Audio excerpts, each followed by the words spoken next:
आपने मुझे मांग संख्या 29, 37 और 47 पे बोलने का जो अवसर दिया उसके लिए बहुत बहुत धन्यवाद। महत्वपूर्ण विषय है। माननीय सभापति महोदय, आयुर्वेद आयु का वेद, आयुर्वेद चिकित्सा पद्धति बहुत पुरानी, पुरातत्व वेताओं के अनुसार संसार की प्राचीनतम पुस्तक ऋग्वेद संहिता में भी आयुर्वेद के महत्व के बारे में बताया है। आयुर्वेद देवताओं की चिकित्सा पद्धति थी। इसका उल्लेख रामायण काल में भी, जब प्रभु श्री राम के छोटे भाई लक्ष्मण जी को मेघनाद ने ब्रह्मास्त्र चलाया था, उस समय लंका से सुसेन वेद को लाके और उन्होंने संजीवनी बूटी मंगाकर लक्ष्मण जी का उनका प्राण बचाए थे। तो ये आयुर्वेद पद्धति बहुत प्राचीन है। कहते हैं कि आयुर्वेद में क्या है, आयुर्वेद में बहुत समय पहले भी चिकित्सा क्षेत्र में भी आयुर्वेद का नाम था। इस शास्त्र के आदि आचार्य अश्विनी कुमार माने जाते हैं, जिन्होंने दक्ष प्रजापति के धड़ पर बकरे का सिर जोड़कर उस समय चिकित्सा का एक चमत्कारिक जो उदाहरण पेश किया था। माननीय सभापति महोदय, मैं आयुर्वेद, माननीय मंत्री महोदय विराजमान हैं, मसूदा विधानसभा में आयुर्वेद चिकित्सालय उसकी जमीन आवंटन हो चुकी है। मैं आग्रह करूंगा कि भवन निर्माण की स्वीकृति निकालकर आयुर्वेद, यूनानी और ये जो होम्योपैथी है उसका चिकित्सालय भवन तैयार हो जाए तो आपकी बड़ी मेहरबानी होगी। आयुर्वेद के माध्यम से जो चिकित्सा उपचार होता है उससे बीमारी को रोकना ही नहीं, बीमारी जड़ से खत्म होती है। कोरोना काल में इसका उदाहरण था।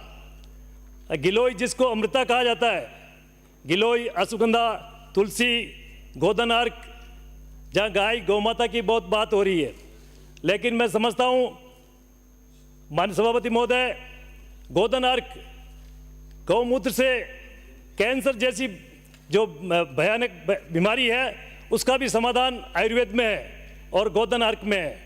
माननीय सभापति महोदय, आयुर्वेद के मूल सिद्धांत त्रिदोष पे, वात, पित्त और कफ, जब इनका शरीर में अनबैलेंस होता है तो शरीर में बीमारी होती है। तो इसको भी, इस संतुलन को बनाए रखने के लिए भी आयुर्वेद में बहुत सी दवाएं हैं जिसका हम प्रयोग करें। तो मैं माननीय मंत्री महोदय से, सभापति महोदय के माध्यम से आग्रह करना चाहूँगा कि सभी जहाँ चिकित्सालय में है आयुर्वेद के, वहाँ डॉक्टर वैद्य लगे और उनको पाबंद किया जाए। आजकल होता क्या है कि आयुर्वेद के डॉक्टर एलोपैथी का ट्रीटमेंट लिखते हैं, तो कम से कम आयुर्वेद विभाग के वैद्य और डॉक्टर आयुर्वेद की दवाई लिखे।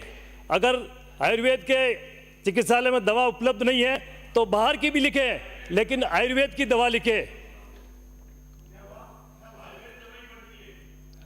माननीय सभापति महोदय, मैं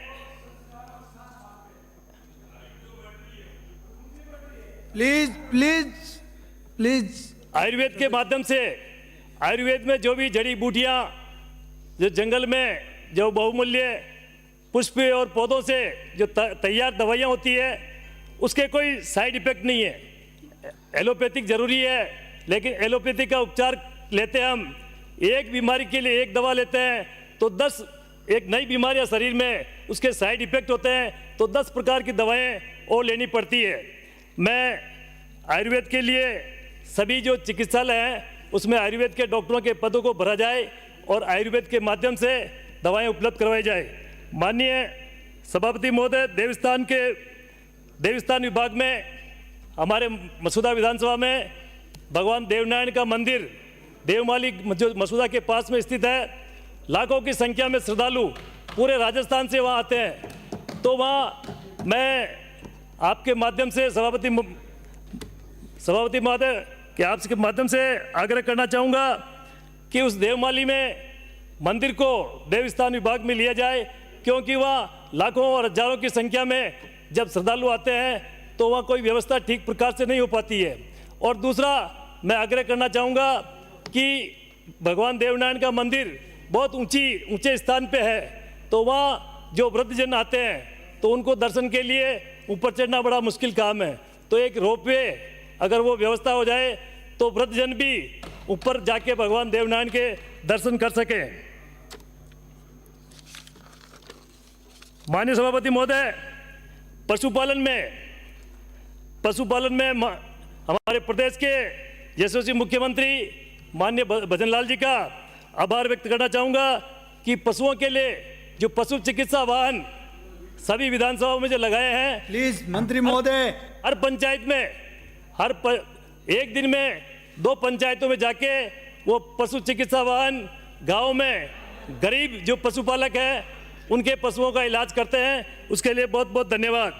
पशु चिकित्सालय में बहुत से डॉक्टरों के पद रिक्त है, तो मैं माननीय मंत्री महोदय से आग्रह करना चाहूँगा कि सभी चिकित्सालयों में डॉक्टर की व्यवस्था की जाए।